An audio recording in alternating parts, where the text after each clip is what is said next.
Hey, welcome back to another episode of Simple Truth Television. Today is January 5th, 2024. So, a lot of people have been asking me to react to the Katt Williams interview that he did with Shannon Sharp.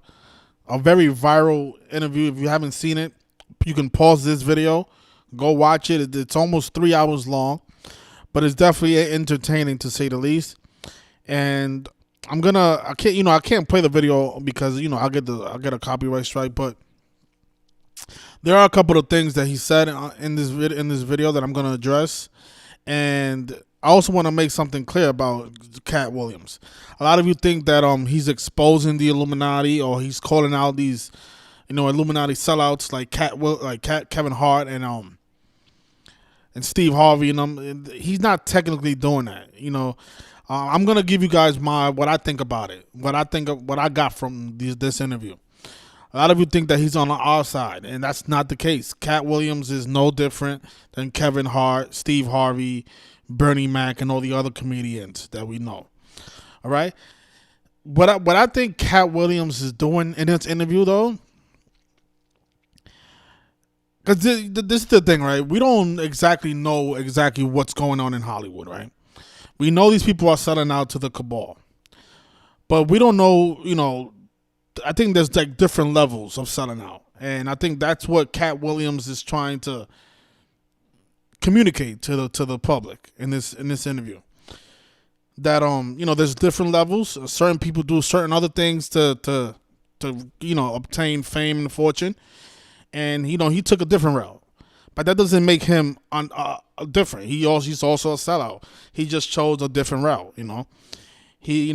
What I've noticed about his career is that he's been shamed a lot during his career, like a lot of other celebrities have. You remember in 2016, he got arrested over 10 times. And there's actually a website that I pulled up from the Atlanta Journal-Constitution that, it breaks down all of his arrests from 2016. And we're going to go through each one, and we're going to show you guys how every single arrest was ritualistic. And it's not a coincidence that the guy's name has the 42 stamped on it, right? 42 is the number there that we know to be used to shame people of color. And in the interview, he actually addressed why he changed his name to Katt Williams. And if you guys heard his explanation, it's total bullshit. He said that when he became a comedian, his name was actually Cat in the Hat. And his birth name was Micah Williams, right? So he changed his name from Micah Williams to Katt Williams because supposedly Disney sued him for using Cat in the Hat, because they said that you can't use that because of the books, right? And that's fucking bullshit. The reason whoever changed his name to Katt Williams did it for this reason here, is to get the 42 in it. Because you gotta ask yourself, why does the word cat or the name cat have two T's? The reason it has two T's is to get the 42 value. I mean, Katt Williams can be spelled. First of all, you can spell cat with a C as well, right? But the reason they spelled it with a K and they spelled it with two T's on purpose is to get the value of 42. And if you pay attention to Katt Williams' career, he's been quoted around the number 42 and 59 multiple times. Remember this article? This was around that same time. This was 2019. This headline came out that says that Katt Williams, he claims that his former employee stole $59 million from him. 59. Number stamped on black people throughout history as well. Right? Negro, Rasta, slave, blues, all equal 59. So the guy names equals 42, right? Katt Williams. And now he claims that his former employee stole $59 million. Now, how many times we talked about how they bring 42 and 59 together? All the time, you see? So, and that's why in the interview, he says, oh, this is why people believe in rituals. Wasn't that strange that he said that in the interview? Let me play that little clip for you guys to see. Listen to this little clip, a very small clip. Hopefully I don't get penalized for playing it. Knows this, and I don't know why he would lose a child and come on the air and start lying. That's why people believe in rituals right there. That doesn't even make sense. What does that even mean? That's why people believe in rituals right there? What does that even mean? That has nothing to do with the conversation that they're having. He's talking about Ricky Smiley and his child. What is the word ritual? How does the word ritual connect to what he's saying about Ricky Smiley? is because, well, why would he lie? I don't know why liars lie. But You know, and that's one of the questions that I always say. People always ask me, you know, why would they rig the games? Or people always say, well, why would Kobe Bryant fake his death? Why? Like, Katt Williams just explained that to you. I don't know why liars lie. These people have an agenda. They want to control people. They want to control the minds of the masses. And, you know, there's other reasons why they do the things that they do. You know, people always want a reason on why they're doing this. Why is the NBA rigging the games? Why is these people sacrificing their family members? Why are they dying? I don't know. You got to ask them why they're doing that. Just because you wouldn't do it, that doesn't mean they wouldn't do it. All right? You know what I'm saying? And that's what Katt Williams is trying to tell people. And then for him to say the word ritual and then say this, it's just, listen to what he says. But I can tell you this. We auditioned in Los Angeles. Yes. I was audition number 201. 200 black comedians auditioned for the role of Money Mike with 201. What we know about that number? The number that's associated with the Order of Illuminati, the number that's associated with the Jesuit Order. And that's not the first time he does that. There was actually a skit from one of his earlier, you know, stand-ups where he referenced the number 322, the number of skull and bones. me. You're saying all 201 of us was auditioning and you had already had the role and had already shot the role in 4 days? The truth of the matter is, the Money Mike in the original script got raped in the bathroom, and that's what Ricky Smiley was okay with. Katt Williams had to take the risk in front of the studios and the cast and our powers that be in his very first movie and say respectfully, humbly, guys, if we're talking about anything else, I have no credibility and I have no pull. But we're talking about comedy, right, where I have all the credibility and all the pull. The problem with Friday After Next is we're trying to make a classic comedy. And this comedy involves a rape. And rape is never funny, no matter who it happens to or what the circumstances are. You know, even though he says that, if you watch the Money Mike character, Money Mike, even, okay, you didn't get raped in the movie, but what was the difference? The guy was about to rape you. He chased you around the block. He was still getting chased around the block by a rapist. I mean, there was no difference. I mean, even if he would have said, okay, I'm okay with the rape, they would have never showed that in the movie anyway. They would have never showed you getting raped anyway. So I don't understand what he's trying to say. Like he turned down a rape scene. No, he didn't. There was never. I don't think Ice Cube and whoever created Friday was ever going to show you actually getting penetrated by another man. I don't think that would have ever showed that. I think what they did show, they was going to show that anyway, and that's exactly what you did. You participated in a rape scene, whether you like it or not. If you go back and watch the Money Mike, he's in the bathroom, he's trying to take a piss. The guy walks in. You know, he starts. You know, I guess he was like a guy that broke out of jail, whatever. The other character, and he was about to rape him. So it's still a rape scene. When you're watching it, that's the impression. It is funny, but that's the impression that you get. You get, oh, this guy's about to get raped. So he's saying that he didn't want to participate in the rape scene. He still participated in a rape scene. This guy's full of shit. But let me just briefly break through all the arrests that he had in 2016. He got arrested a lot of times. And guess what? His first time getting arrested in 2006, guess what date that was? It was February 28th, the 59th day of the year. Remember 59? They do this all the time with black people, with black celebrities. They code the number 59 with the number 42. Remember he said, oh, my employee stole $59 million from me. Right? Yeah, right. Look at this. On February 28th, the 59th day of the year, Williams and about 15 members of his entourage and security team were accused of physically attacking and stealing cell phones from 5 women who were visiting Atlanta for the weekend. So his first arrest that year comes on the 59th day of the year. Then, on the 60th day of the year, I guess 2016 was a leap year. So this says here that Williams was arrested on a misdemeanor battery charge. So how do you get arrested on February 28th and on February 29th? This is why people believe in rituals. I know. Because the reason the reason rituals go on is because people like you participate in it.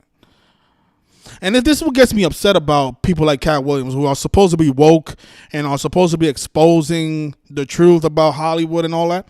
Here you are sitting in front of Shannon Sharpe, a man who sold his soul and played rigged football for his whole career, and you're saying to Shannon Sharpe that he was such a competitor when he played for the Denver Broncos. First of all, nobody in the NFL competes. None of the players are competing. The NFL is a rigged organization that rigs each of their games, and each player is in on the rigging. They are not competing. They are fulfilling a script. Shannon Sharpe is no different than any other NFL player. So, for him to say that Shannon Sharpe was a competitor, this guy is just making a mockery out of our intelligence. He's making a mockery out of the audience. That's what he's really doing. So on the 60th day of the year, back in 2016, it says here that Williams was arrested on a misdemeanor battery charge in Gainesville after a pool supply store employee told authorities he was punched during an argument. All right, so 2 arrests, one on the 59th day of the year, the other one on the 60th day of the year. And what does his birth name equal in Gematria? Mikal Williams, it equals 60. Like the N-word. N-word is 60 with the alphabetical order, 42 with the rules of numerology. You pay attention to see how many times they code these two numbers together. It's a lot. It's a lot. A lot of rituals. We've covered a lot of rituals discussing 42, 60, and 59. Okay, so March 8th, Williams was arrested for allegedly threatening to kill his bodyguard on February 28th. So on February 28th, look at that, on the 59th day of the year. So he threatened, not only did he get arrested for, I guess, physically attacking and stealing cell phones from 5 women, but he also attacked his bodyguard on that date, on the 59th day of the year, according to this reporting. Williams was arrested for allegedly threatening to kill his bodyguard February 28th. Authorities said Williams and 2 acquaintances allegedly confined and assaulted Corey Dixon. It's our understanding that Mr. Williams was encouraging our victim, Mr. Dixon, to engage in some criminal activity in the Atlanta area, a Hull County Sheriff's spokesman said. On March 9th, authorities said Williams had violated the condition of a previous bond. Okay. So he tried to kill his bodyguard because he didn't want to commit a crime. All of this is racial shaming. None of this stuff is true. I mean, none of the stuff that they're reporting is true. None of this stuff. He was supposed to rob 5 women, kill his bodyguard. All this stuff is ritual, just like he said in the interview. But this is what happens when you sell your soul to Hollywood. You see, in the interview, he's bragging about never putting on a dress or never having to conduct in any homosexual activities. And that's what I think the whole interview is about. He's bragging about him taking a different route. And the route he took was, going to jail. Because he thinks that's the more manly thing to do. Is to, go to jail and do, all of these nigger things. Meanwhile, people probably like Steve Harvey, Kevin Hart, Ricky Smiley, they probably took a different route. They probably had some homosexual stuff happen. They probably participated in some homosexual rituals. They probably, did some other things. Had to, put on a wig in the movie, dress like a woman in the movie to make it in Hollywood. They chose that route. But there's no difference. You're still selling out. You're still a puppet on strings. But he looks at it like, at least he's not directly going to tell the audience this, but that's basically what he's doing. He's saying, well, my peers, Kevin Hart, he had to dress like a woman. Martin had to dress like a woman. Ricky Smiley, Tyler Perry, they had to dress like women. Okay. But you still had to participate in rituals like this. People portraying you as a crackhead, as a fiend, as a drug addict, as a delinquent. But he's okay with that. Because all he has to do is deny it. All he has to do is deny these allegations. He thinks that's okay. he doesn't understand that he's still being treated like all the other celebrities in the music in Hollywood. Remember what they did with Coolio? Going back to what we were saying about 59, Coolio died at the age of 59 on the 59th day of his age on a day with 59 numerology. Cool, from Coolio to Katt Williams is all the same thing.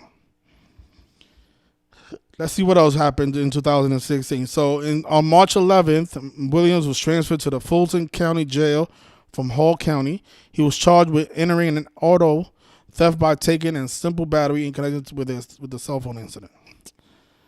I mean, you guys think this guy who's been in Hollywood movies, has millions of dollars, is going to be running around Atlanta stealing cell phones and breaking into cars? This is all bullshit reporting. But, you know, this is the price you pay when you don't want to put a wig on or want to get fucked in the butt. That's basically what he was trying to say in that interview. On March 12th, I'm just like most Christians, under daily attack, but somehow holding up well. Williams said after being released on bond from the Fulton County Jail, God's grace is wonderful. We will have our day in court and we'll be exonerated, he added. Okay. On March 23rd, a video showed Williams in a fight with an Atlanta teenager. He was in the Atlanta projects handing out cash and allegedly threw the first punch. This looks like, you know, another George Floyd, Eric Garner type of altercation right here. You know. And isn't it funny? Every time these things happen, it's always caught on camera for some reason. TMZ is always on the scene. It's like they know when Katt Williams is about to do something. April 27th, Williams allegedly threw a salt shaker at a restaurant manager in East Point, bloodying the man's lip. Police reported to the incident at Spawn Divots on Virginia Avenue, then found Williams at a nearby Waffle House. He was booked on a battery charge. April 27th. What is April 27th? Let's take a look.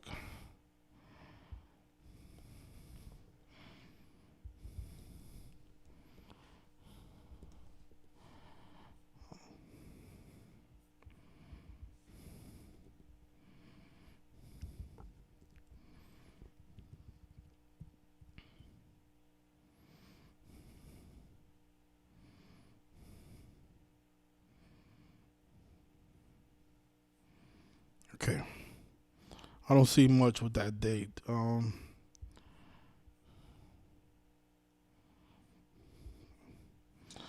let's see. So July 24th. Katt Williams was arrested after a spot with a female employee at the Sportsman's Lodge, a Ventura Boulevard hotel, according to the Los Angeles Times. He appeared in court in August. Williams was jailed in Fulton County on a charge of criminal damage to property in the second degree. He was released on $10,000 signature bond. I mean, think about it. This is the guy that's he's putting up $10,000 bond, but yet he's being accused of stealing cell phones and breaking out of cars. If you have $10,000 in your bank account or more, because think about the times he had to put up bond. I've read twice that he had to put up bond. One for $10,000, another one for $6,000. So this is a guy that had money in 2016. Do you really think that he was stealing cell phones? No. These are all ritualistic arrests that he participated in. Another look at this one. He had to pay $7,500 in restitution and perform 100 hours of community service. Oh, look at my God! Look, this is what I mean. Look at this video. Look at this video. Oh my goodness. This is not an accident. I want you guys to take a look at the temperature when they're breaking down the Kevin Williams story. Look at this. It's supposed to be 59 degrees. Watch this. How do you make this bigger?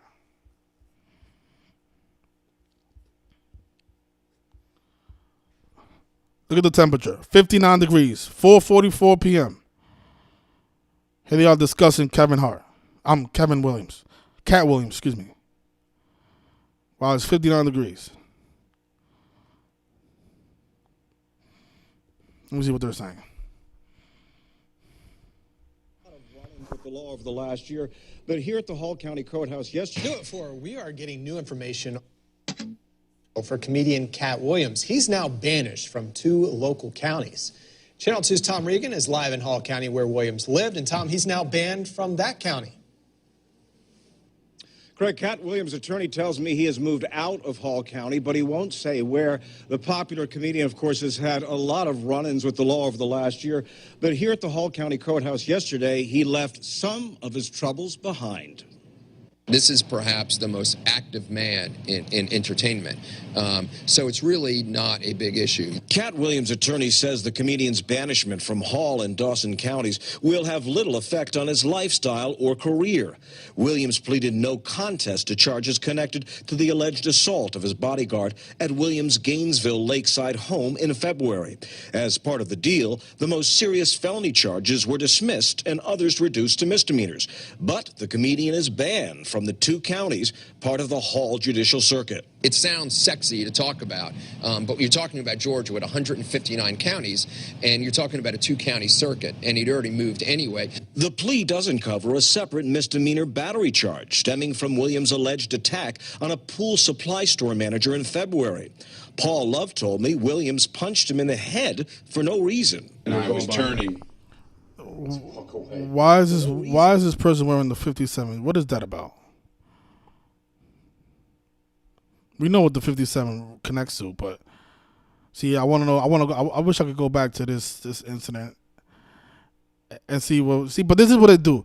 The media likes to put these numbers right in front of you, right? 57. Like, isn't that so obvious that number is being shown for? It's just weird. That angle that they chose to take a photo of Katt Williams, they're showing the number right in front of your face like that. This is what they always do. I'm surprised it's not 59.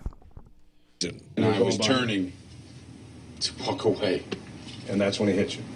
Boom. Williams' attorney says the comedian is a kind and generous man who likes to engage with his many fans. During the plea, there was a break for about 5 minutes, and during the break was taking pictures with courthouse employees. I closed my interview with a question on everyone's mind. Will he stay out of trouble? That's what everyone's asking. I believe he will, because I believe in Katt Williams. Katt's attorney tells me the comedian is about to begin a multi-city tour. He still faces charges, though. Yeah, that's what you have to do before you go on tour. You have to show up in the news as this delinquent. So let's see. That's 1, 2, 3, 4, 5, 6, 7, 8, 9. He was arrested 10 times just in 2016.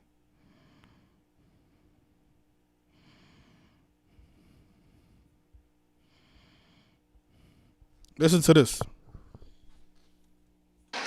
You gonna have to make sure your motherfucking team is right, especially us fellas. It start with us. We supposed to be the motherfucking team captains. We supposed to be the coach of our motherfucking team. And some of us have forgotten how important the team gonna be in 2008. Some of you niggas got a franchise player on your motherfucking team. I'm talking about a thoroughbred woman, one that live and die by the goddamn team. You got a franchise player and you done let her sit on the bench. She done forgot what team she even on. You gotta understand, some of you niggas ain't going to the playoffs. Some of you niggas is 3-22 in the relationship right now.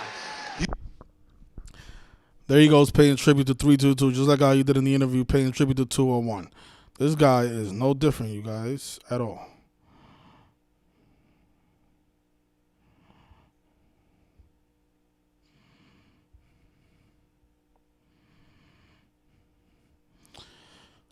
A couple of years ago, when the actor Anthony Johnson passed away, you guys remember him? He played the character Ezel from Friday. I put out Anthony Johnson. I think I said Anthony Thompson. Anthony Johnson. He played Ezel in the movie Friday. When he passed away, I did a video and I showed all the deaths from the characters that played in Friday from all 3 films, and every single character, mostly all of them, died by the numbers. From Justin Pierce, who played Roach, to LaWanda Page. These are the Jehovah Witnesses ladies. I think this is from part 1 from Friday. She died by the code as well. Of course, Bernie Mac did as well.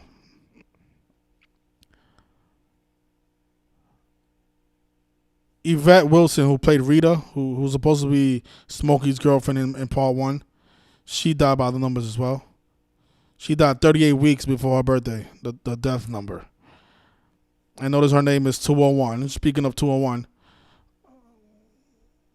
she was born Yvette Renee Wilson. A number that equals 201 and 84, like the Jesuit order. And of course, the actor Michael Duncan, who passed away. Notice his name is just like the Jesuit order. And he died from a heart attack, which equals 72, just like Michael Duncan.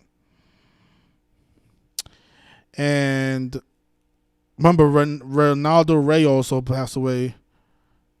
He was also in Friday.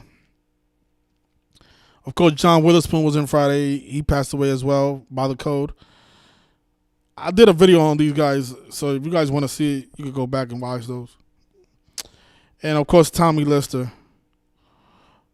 If I'm not mistaken, I think Tommy Lister is the one that's trying to rape him in Friday After Next, right? Yeah, I think it was. It was either him or somebody else. I think it was Tommy Lister. Or probably, I think it was a different character. But Tommy Lister, his name is 187 and 191, like the Society of Jesus.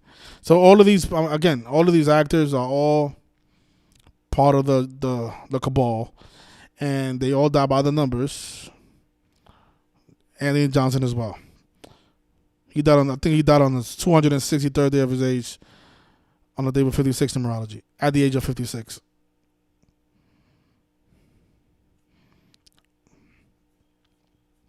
This video is still on my channel if you guys want to see it. And when the day that Katt Williams passes away, he's going to die by the numbers as well. You know, just because he didn't put on a dress or because he got fucked in the butt, like he said in the interview, that doesn't make him any different than Kevin Hart and Steve Harvey, okay? So a lot of people are leaving comments under that interview saying that, oh, we need more people like Katt Williams speaking the truth, blah, blah, blah. Katt Williams is not speaking any truth. What is he saying that's exposing something? Like, oh, he's just saying a whole bunch of bullshit that we already know. Is he telling people what the definition of 201 is? No. He's just saying a number. I was the 201st comedian, but he's not sharing what the significance of that number is.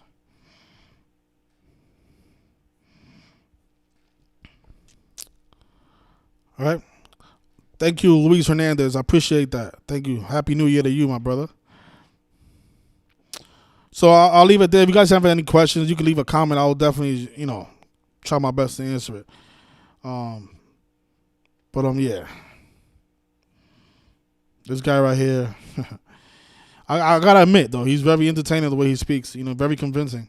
And there's another guy. I don't know what it is about these people, but lately there's been a couple of like these fake woke guys that go viral. You guys probably heard of Charleston White. This is another fucking character that supposed to be so woke. Guy does an interview with Cam Newton, and this is another fucking clown. He has a video saying that the NFL is rigged and scripted. That all professional sports, it's all scripted, it's all fake. But then he does an interview with Cam Newton, and he doesn't ask Cam Newton. He acts like Cam Newton was this great football player in the interview. I'm like, you see, that's what I'm saying. All these people are frauds. Because if you're so awake and you know that the NFL is rigged and scripted, why don't you address Cam Newton about it? Same thing with Katt Williams. Why are you calling Shannon Sharp a competitor?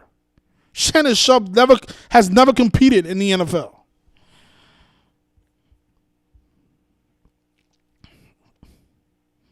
Man, we got to watch out, man, because these people are trying to infiltrate this community, man. And what a better way to do it than have the people with the most following to come in here and make a mockery out of truth speaking. I mean, that's what they're doing. They're making, the truth speakers look like lunatics. Look like, when they think about somebody trying to put out truth, they want us to think about Katt Williams and Charleston White. Because how come none of my videos has gone viral like this guy's interview? This guy's interview has like 20 million views in 2 days. And he didn't say anything valuable in that interview. Shit is crazy. But you guys enjoy the rest of your weekend, and thank you for tuning in. Again, if you have any questions, feel free to leave a comment, and I will definitely try my best to answer it. Yes, it was Terry Crews. Yes, Terry Crews. It wasn't Debo. Yeah, this was the guy that tried to rape him. Another puppet on strings. Yeah, I think he was trying to portray Debo, the Debo character. I think what's Debo alive? I don't know if Debo was alive when that movie came out, but this was like his replacement. It's just amazing how he says, I didn't want to participate in a rape scene. I mean, you participated in a rape scene. You was in a bathroom taking a piss. Terry Crews comes in, and he wants to fuck you, and then you run for your life. I mean, that's rape. If like, for example, if the cops come at that moment, like let's say that situation happened in real life, and then you explain to the cops what happened, Terry Crews will be charged with rape. I mean, you don't have to physically rape somebody to be charged with rape. Just you trying to attempt it is rape. So Katt Williams, you're full of shit.